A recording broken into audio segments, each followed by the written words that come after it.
ICC টি-20 বিশ্বকাপের 44তম match অনুষ্ঠিত হয় আজ। সুপার 8-এর এই ম্যাচে মুখোমুখি হয় বাংলাদেশ বনাম অস্ট্রেলিয়া, যেখানে অস্ট্রেলিয়া 28 রানের জয় তুলে নেয় ডিএলএস মেথডে। টসে জিতে বোলিংয়ের সিদ্ধান্ত নিয়েছিল অস্ট্রেলিয়া ক্রিকেট টিম। ব্যাটিংয়ে পাঠায় বাংলাদেশকে। বাংলাদেশ ব্যাটিং করে নির্ধারিত 20 ওভারে 8 উইকেট হারিয়ে 140 রান সংগ্রহ করতে পেরেছিল। বাংলাদেশের হয়ে সর্বোচ্চ রান সংগ্রহ করতে পেরেছিলেন ক্যাপ্টেন নাজমুল হোসেন শান্ত। তিনি 36 বলে 41 রান সংগ্রহ করে দ্বিতীয় সর্বোচ্চ রান সংগ্রহ করতে পেরেছিলেন তৌহিদ হৃদয়। তিনি 28 বলে 40 রান সংগ্রহ করতে পেরেছিলেন। অস্ট্রেলিয়ার হয়ে দুর্দান্ত বোলিং করেছেন প্যাট কামিন্স। তিনি 4 ওভারে 29 রান দিয়ে 3টা উইকেট সংগ্রহ করে এবং অ্যাডাম জাম্পা 4 ওভারে 24 রান দিয়ে 2টা উইকেট সংগ্রহ করে।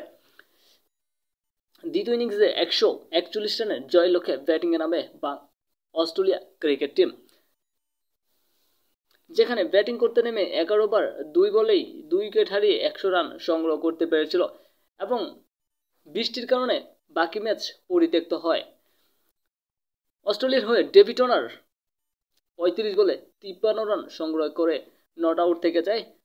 ট্রাভিস হেড তিনি 21 বলে 31 রান সংগ্রহ করে এবং গ্লেন ম্যাক্সওয়েল 6 বলে 14 রান সংগ্রহ করে নট আউট থেকে যায় এবং ডিএলএস মেথডে 28 রানের এক জয় তুলে নেয় Australia cricket team.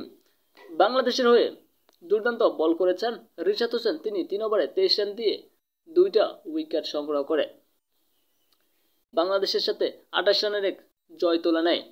So Bangladesh ক্রিকেটের যে কোনো আপডেট পেতে অবশ্যই চ্যানেলটি সাবস্ক্রাইব করে রাখুন।